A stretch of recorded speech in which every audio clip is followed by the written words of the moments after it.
Thank you so much, Gabriela and Nastassja. Thank you, notably. I mean, it was two extraordinary texts, and as we can all understand, the two of you have many things to tell each other, and we'll have about 25-ish minutes to discuss that, to look at, as you say beautifully, look at the catastrophe straight in the eyes. Meanwhile, I dream. I think that's a very beautiful testimony that you're giving to us through your project, Gabriela.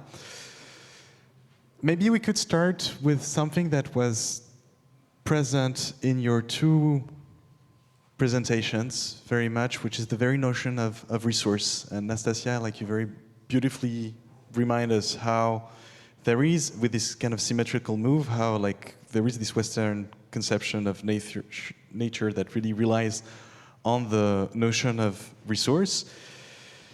We see in your work, Gabriela, like how this chasing of resource is actually affecting very directly some communities with this mercury that is put into this river in the Amazon so that the gold can be revealed, but therefore how this mercury also pollutes the water, pollutes the fish. And I think that this is something that really we need to highlight, like the dispositif that you've thought about in your project is really quite extraordinary. The fact that like the testimonies that we get is done like it's an inquiry about the mercury in the water, and the images of the people that are living there are revealed through the mercury. I think that this is an absolutely beautiful testimony of that. And so maybe I want to ask you like a first question on that very process, Gabriela, like how did this performance, 𝗃𝗃𝘁𝗃𝗃, came together?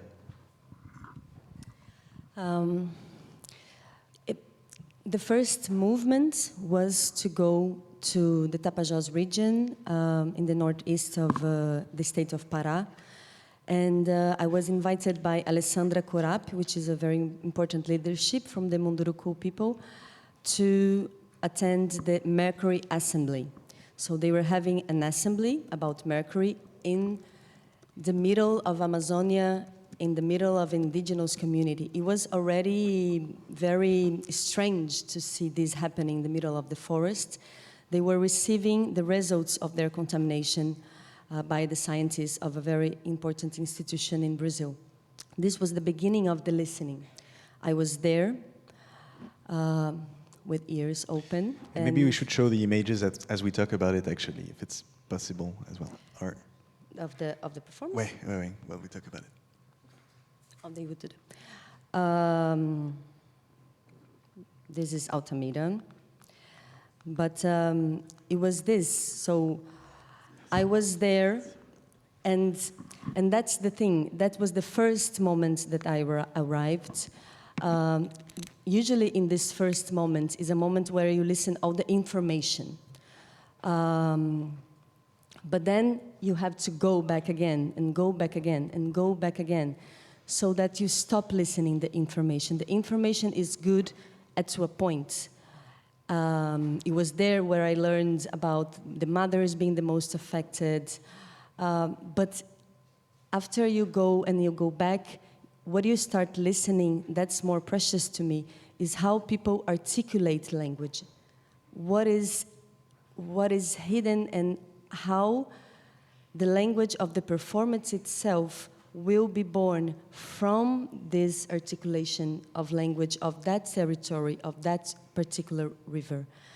But this moment at the assembly became the heart of the performance. It's most of what you hear come from the assembly. And that's actually very important, is the fact that it's never your voice that speaks. It's like samples that you get, which are collective, which are moments that are like from various representatives.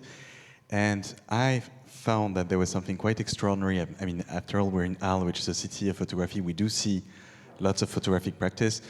It's quite extraordinary to see how there is a sort of desensitivization sometimes when you talk about a project and that, you know, a problem in the world, and there's a photographer that comes and in a photojournalist way takes those photos. Of course, it has an effect, but it has also like a sort of fatigue that can result from it. And the very fact that here there is this extremely ritualistic aspect where you see the character emerge, the character that you're talking about emerge in darkness from the very material that is causing problem to them, that is mercury, is something that you could say, it's tautological because it's a circular thing, whereas quite on the contrary, it's got this, is the opposite of a tautology. It's a form of like complete emergence. And so in a way, like that's almost like a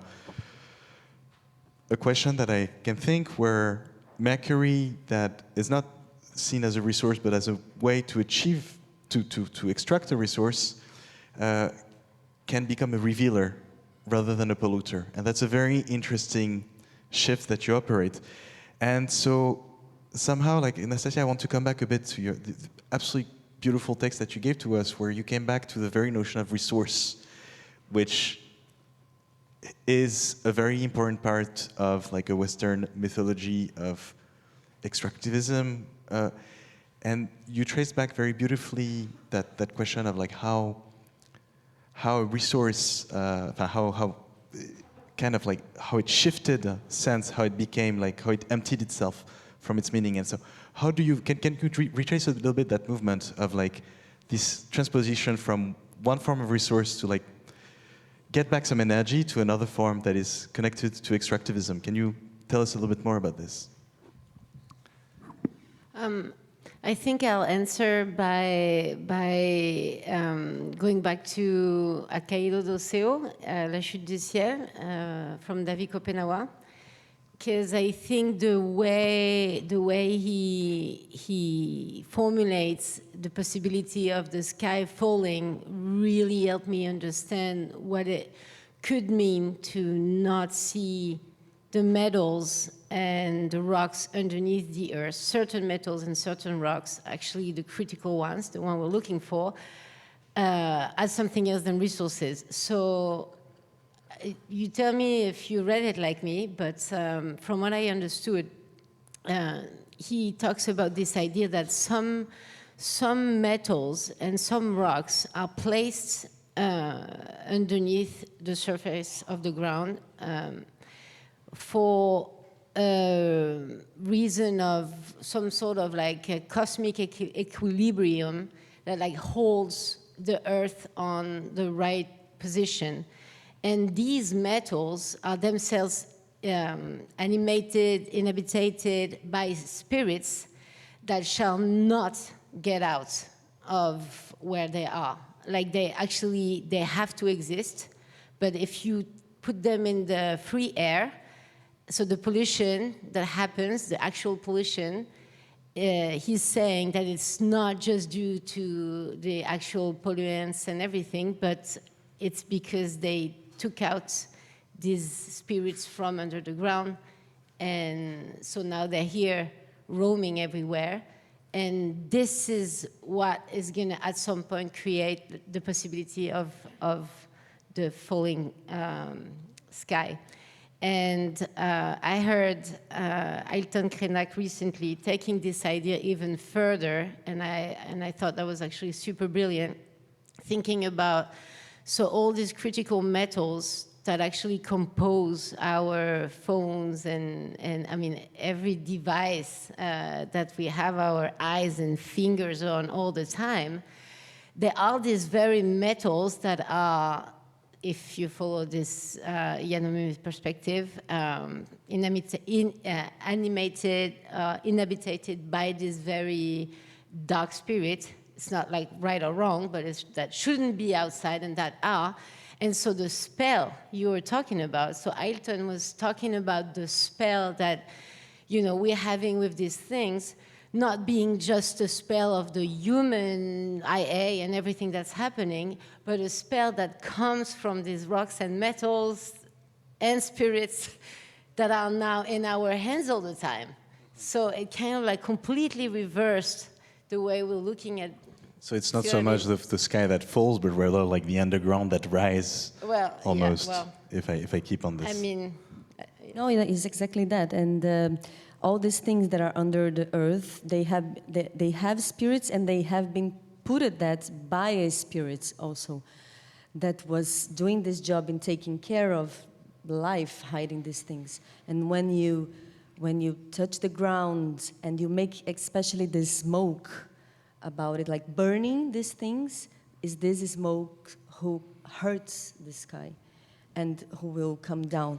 And in a sense also in 𝗃𝗃𝘁𝗃 is also being aware of this element that we are relating. So in the case that you asked about the mercury, is being aware of it. Mercury is there and we are now working with it and showing the public also. Is not hiding for them to do the magical or the spell, is exactly because we show them and we ask them to come and to participate that a ritual can be done. I think rituals are also this important way of relating to this, to all these elements that could even hurt or be on the fight. Actually, do you consider that there is a ritualistic aspect in your performance? I do. I do, since the first one. And again, this was not thought before, but it came from the relationship with these rivers. From when I was in Altamira, it was never possible to create something realistic in the sense of realism.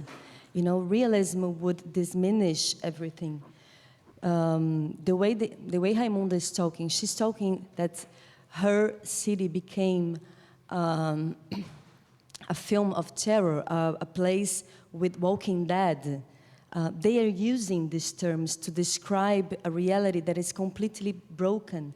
And at the same time, they are also proposing alliances with other forces who are also in the fight. The mother of the river is also in the fight.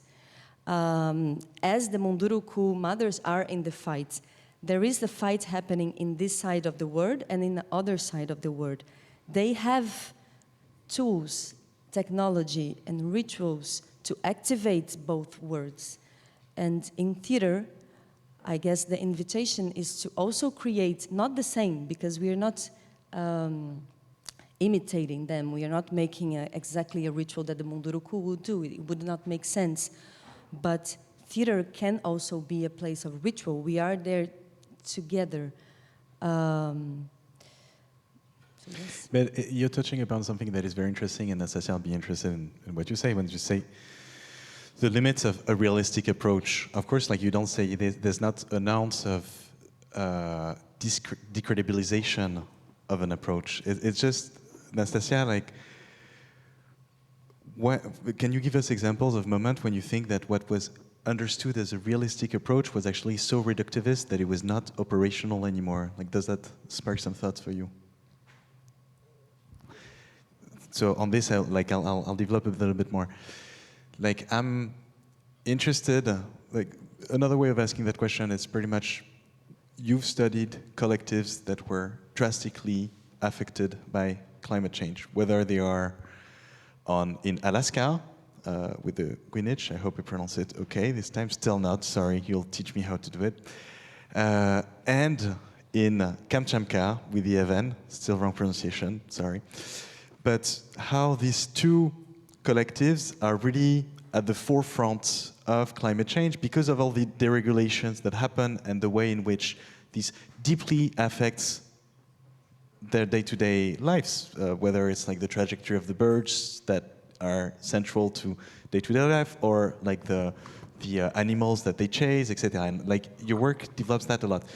You could think that a word like that would get demystified somehow, and yet absolutely not. It's not the case. Like there is something that is very. How do the use of mythologies is embedded as a navigating system, pretty much in this context, and how can it be? I was going to say a resource, but I don't dare to use that term anymore. So, nonetheless, that's the question I want to ask you. Banned term. Yeah. Yeah, I think this is really at the core of my work, and really that's with what I started, this idea that You know, when I got in 𝗲𝘁𝗁𝗃 country years ago, I wanted to work with, you know, animism and try to understand the relationship between, you know, people and animals and plants, la la la. And in the end, I realized that those people were like hugely affected, like blown away by climate change. And at the time in human sciences, it was not really a subject. And then I realized, and I was like, wow, so I'm not going to be able to talk cosmology or ontology anymore because it doesn't make sense, because the reality of this situation is that it's a tragedy. And if you add on the extractivism and the conservationism and everything happening, then and the ontological embargo that you were talking about earlier. Yeah, exactly. But in the end, the beauty of it, what happened over time, is that I realized that people actually, their way of, the animistic way they had of thinking about the world was actually emphasized by the very metamorphosis. It kind of like confirmed that the different species had their own trajectories and were actually reacting to what was happening in their own way. So it confirmed, it was even more animistic than before. It was like an individuation process almost for every being confronted to the falling riverbanks and the fires and everything. And also that these what I was talking about earlier in the text is like the borders between beings being blurred, you know, with species changing their ways of acting and everything. This is something that always has been thought about in the myth, in the Atapascan mythology. This is the original myth. Everything talks about that, about how at the beginning it all starts in the darkness and nobody can really tell who is the other one, and the process of speciation is everyone little by little losing the language of the other one and finding its own body and borders and language, and then we can actually build a word on diversity. So to them, what was happening in reality was actually something that, with climate change, that had been thought for forever, and stories that were told to children from the youngest age. And just to finish, what I didn't think about in this first work was the elemental powers, entities, per se. Like, I was still thinking about it in a very, Western way, as, you know, geophysical fluxes that were forcing animals and humans and plants to adapt to whatever was happening. But I was not, and it didn't come to mind to actually think about this as entities, just like, I don't know, like a tree or a bear or a fish, you know, is a being to whom you can relate to. Because the 𝗲𝘁𝗁 were not really talking about that, maybe, or because I was not ready to actually ask this question. And this rised in Kamchatka with Daria. She's the first one who's like, hey, how come you never thought about this? And well, then it, well, yeah. So that's why I've been working on this for the past 6 years. No, I mean, it's very, I mean, you're mentioning that myth that I think it's very present in Northwest America, this idea that there is a time where it's complete darkness, there is no distinctions between the different beings, and one entity decides to steal the light, and then the differentiation between the different species starts. And so, like, that actually like connects us. And it's the trickster or the deceiver. And the trickster and the deceiver. Yeah, I mean, you can talk more about it if you with what want. Grégory was saying about the malentendu. Like this, malentendu would be misunderstanding. Thank you. Misunderstanding. Yeah, that he doesn't want to. He steals the light. He doesn't want to give it away, and who? he The raven. Right? Yeah, the raven. It depends from the protagonist changes in every myth, but the idea is the same. But it doesn't want to give the light away, and then he enters in a collision with somebody else, like the eagle or whatever, and then he he loses the light, and so it's all accidental. It's like, I mean, we have the night in the Genesis too. The Christian Genesis, the night, we have the night, but there's no, it's not accidental. The creation is not accidental. Here, it's this idea of an encounter between two beings that creates a possibility of life. That's what I was going to say. It's very interesting to think of like a position where you go from a very ordained beginning of the world that is in 7 days and that comes from like a centralized divine will. It's very different than thinking of how from chaos emerge differentiations between different species, and somehow like this does resonate with the kind of mess and deregulation of what we should not even call the global warming, because we know that it's not going to be global warming, it's going to be global deregulation. I mean, of course it's global warming, but people tend to misunderstand the radius of affectation that will come. So let's call it like the climate mess to come. Like I think that would speak more to larger audiences. We've talked a lot about darkness, so I think it's a good moment to show an extraordinary excerpt from The Fall of the Sky by Gabriela, and we will see how that connects to actually that notion.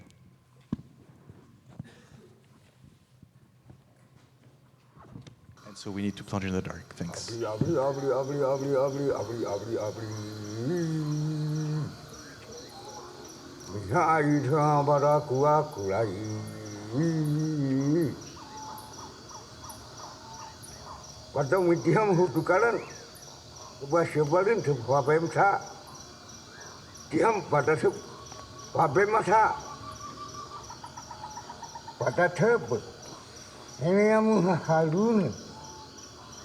Yang maka tahu mayar, ya kebahagiaan tuama.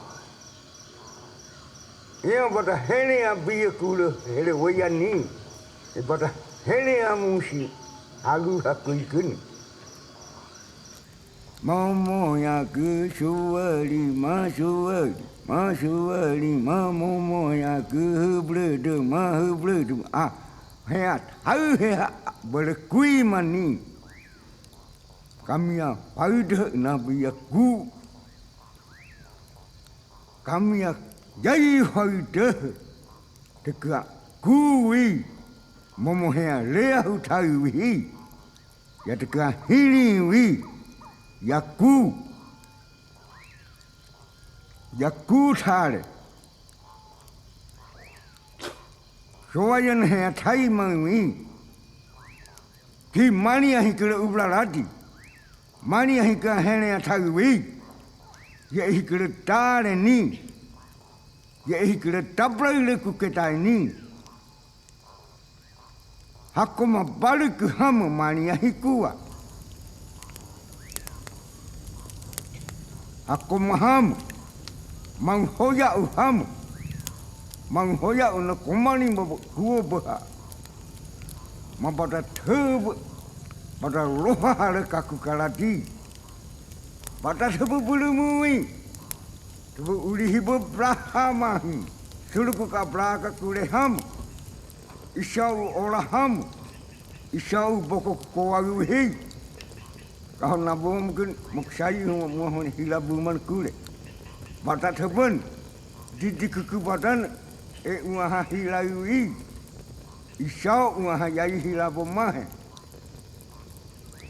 Didikkan wahila bodayuhi apa nabu mau dah nabu mamuku mau dah apa nabu mamuku kuonim toti yang mamuku kuoma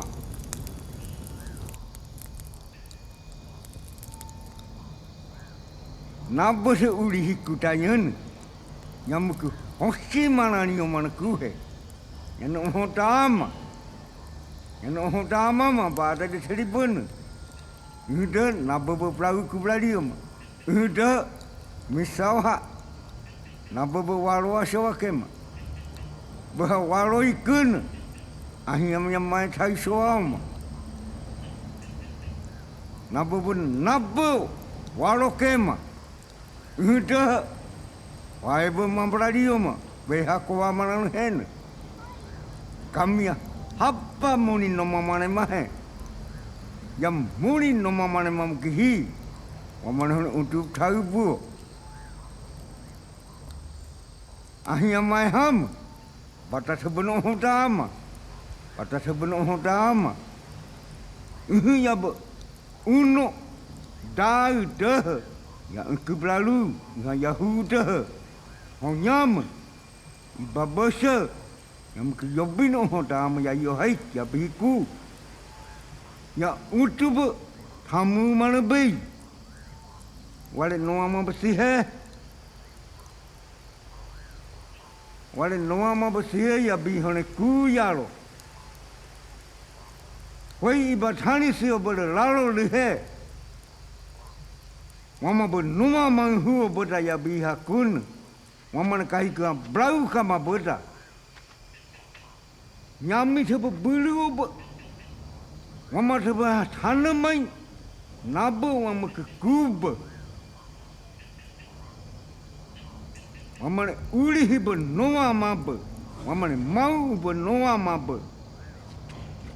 Mama hu hibe mama diba dihibe noa mab. Mau mama noa mab. Bihina ya dengan tadi nemai kami yang mamun ya terus tala biar ke apa tadi nah teku wi.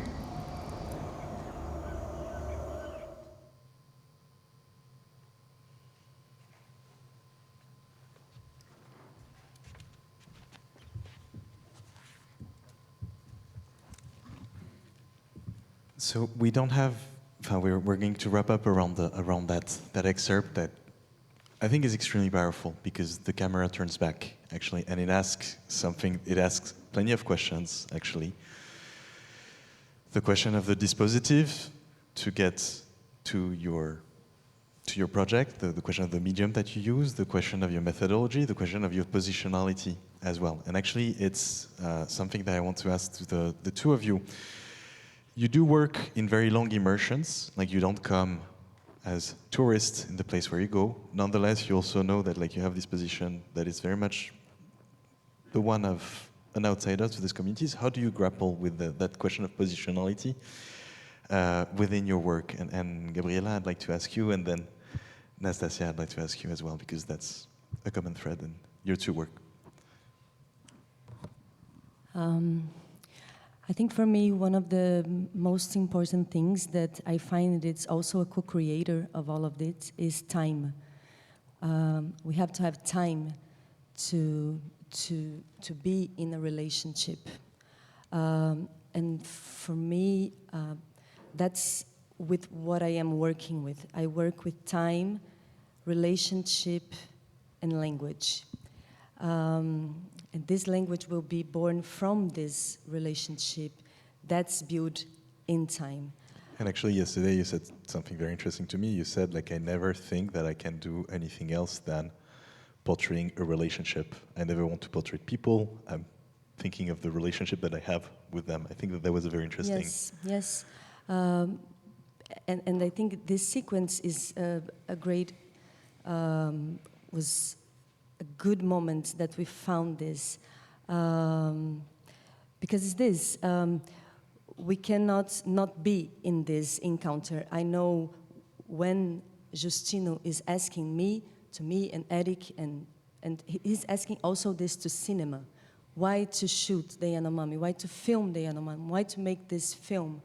There was a moment in the filming that Davi was doing another Hereamu, and he said something to his people. He was always presenting us again and again and again.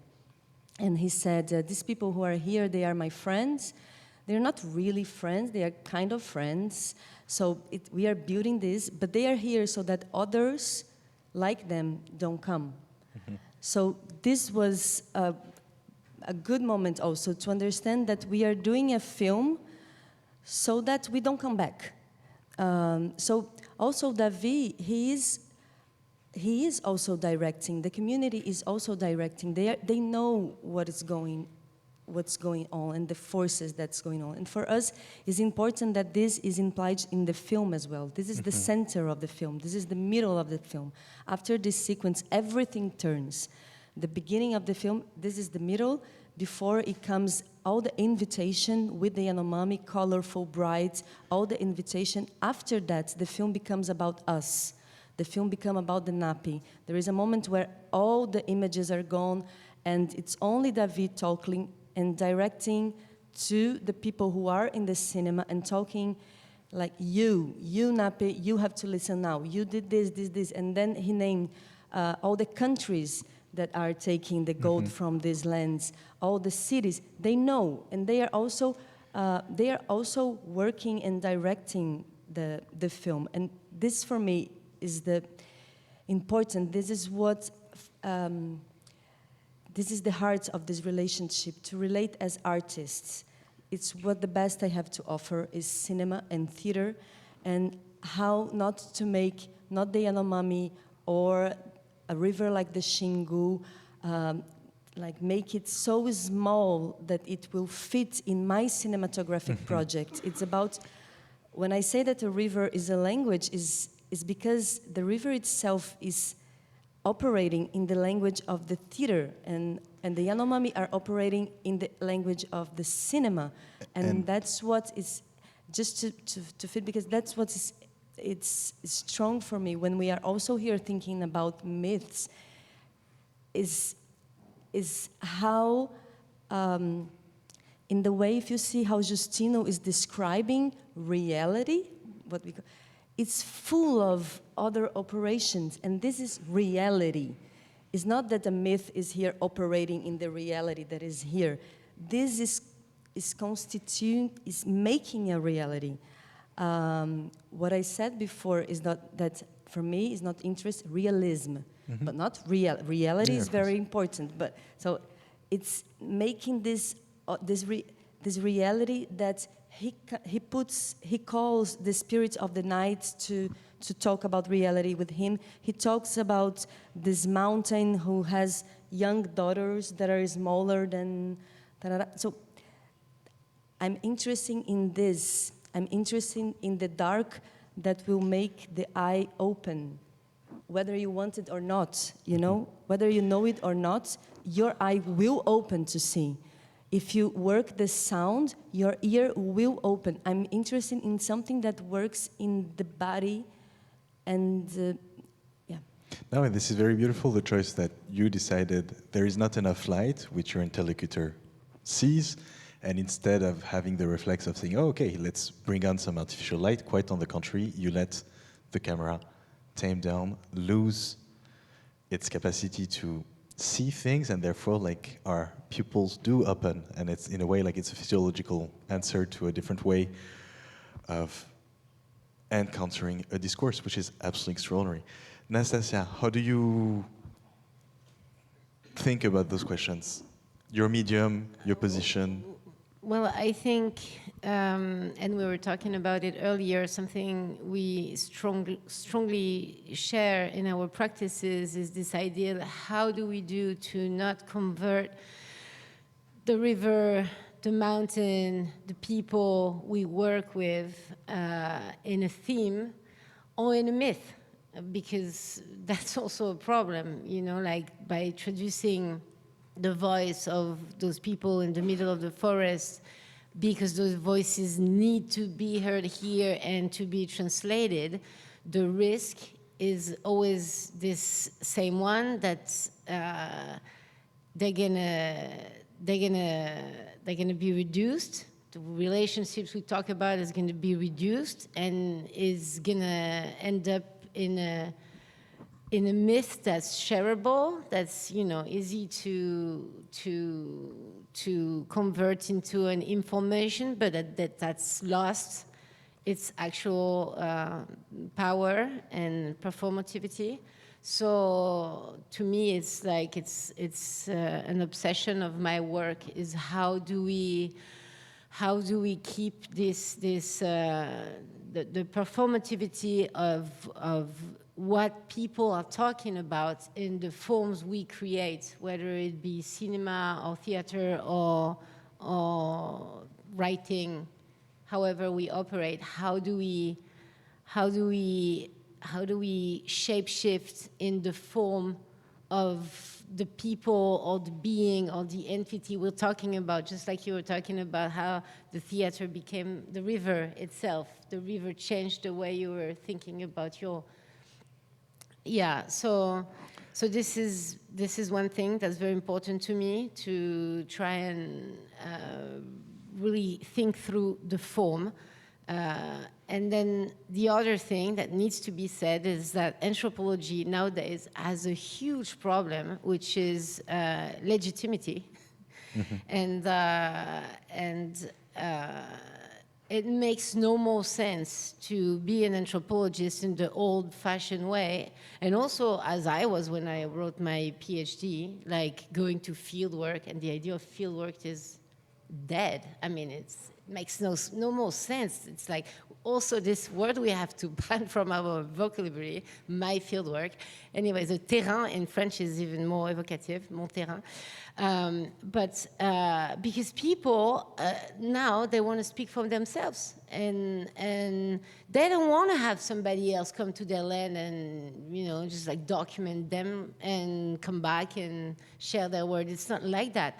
So this is why Bruce and David's book, La Chute du Ciel, is so important, because he's actually subverting this traditional form of, you know, the ethnographer coming back and, you know, with all his intellectual power, writing his history. I'm putting myself in the pot. I'm just saying, because I did it.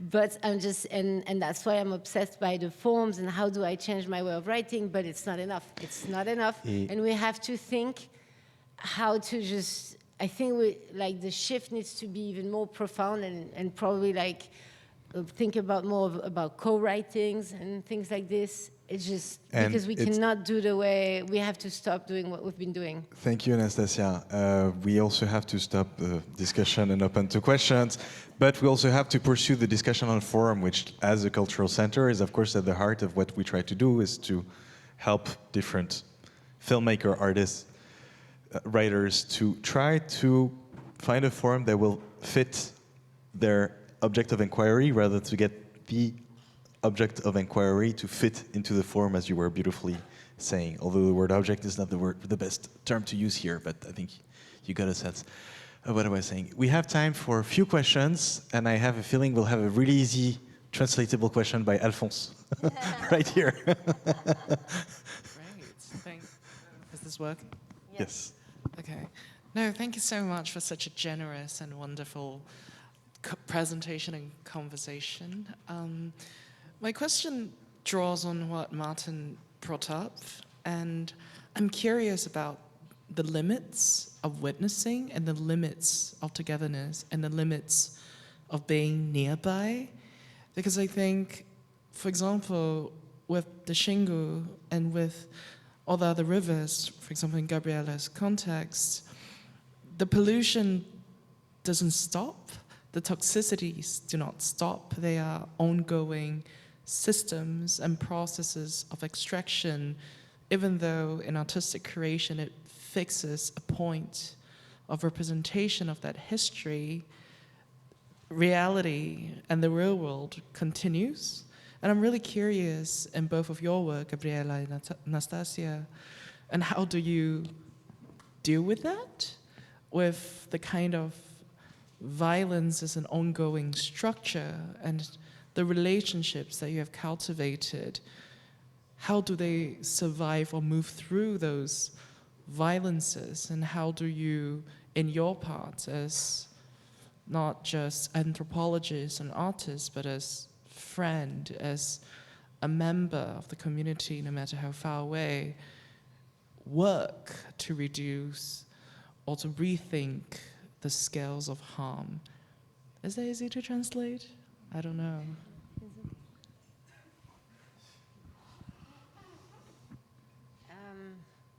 Yeah, thank you, Alphonse. There's no easy answer to this.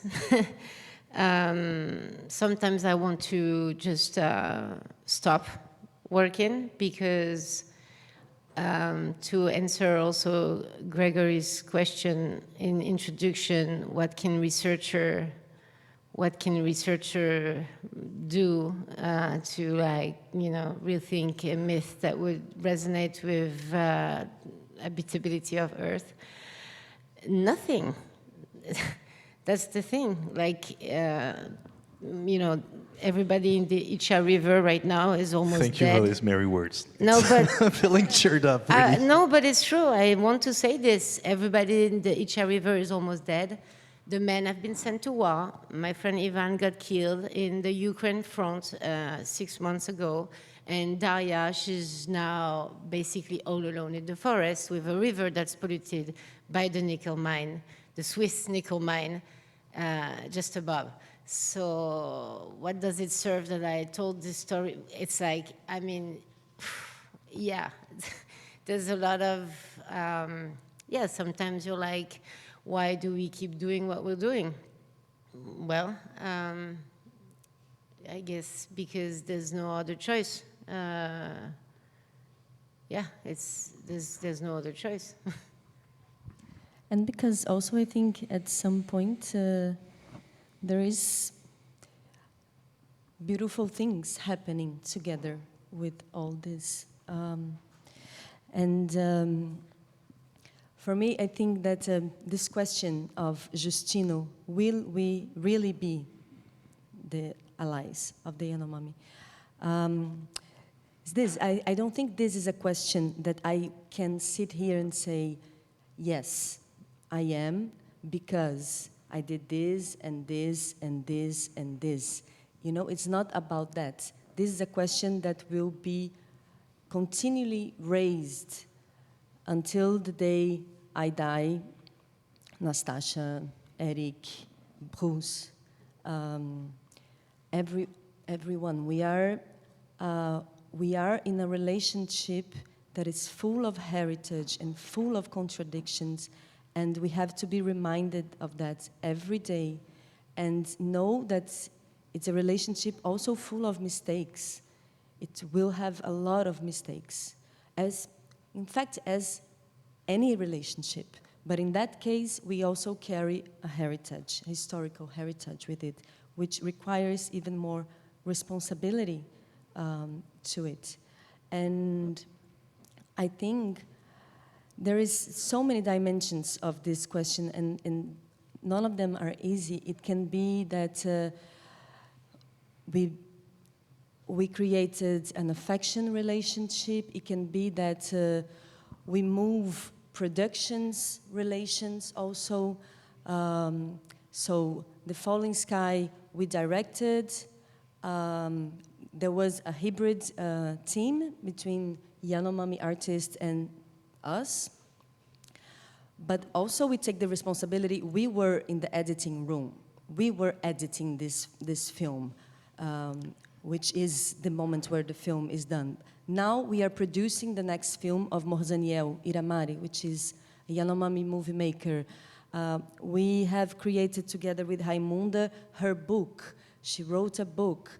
So is this, there was a moment that when I was writing this text and I arrived into Appa, who is while he's dreaming, and I thought that, yes, Appa is dreaming, Raimunda is singing, I'm doing a performance, the Tapajós is directing with me. No one really pays attention on that, which for me is very important, that the Tapajós signs the direction. Davi is holding the sky. Davi is writing a book with Bruce. Morzaniel is doing a film, Raimunda is writing a book. And you produce, and you work as a producer on top And of, I produce- and actually, like, I had the chance of seeing lots of the productions you've made, and they're quite amazing. And that's very interesting as a position, not only thinking of you as the practitioner that expresses her point of view, but also like a person that gives a possibility to Yes, it's different people. about changing forces, I think. Yeah, I want to ask, as time is flying. Can I you just say sure, one thing, please do.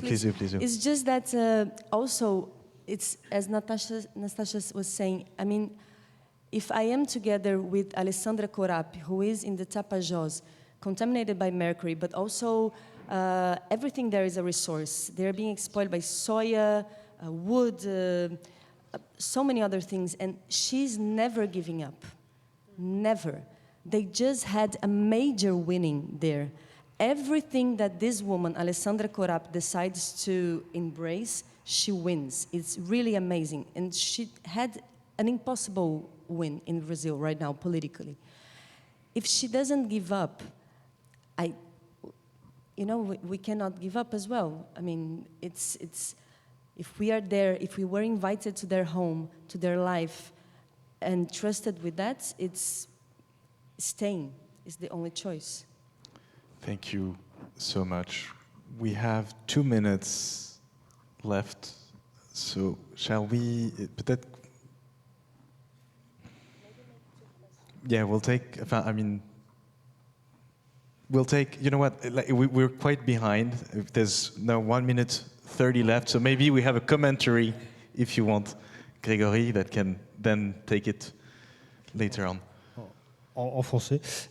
Au contraire, je trouve qu'il y a quelque chose de très positif. Something really strong is that, your work is not giving a voice to or talking for people. It's more than that. It's doing a work, making that these cultures are still living because they are composing forms, myth, and it's something that is producing effects. A lot of effects, and even sometimes when a story is false, like by Boris Porchnev's case, it's produced effect. I didn't say why his book was never published, because it was not published because he established the kind of a universal man with what not an Homo Americanus or an Homo Sovieticus.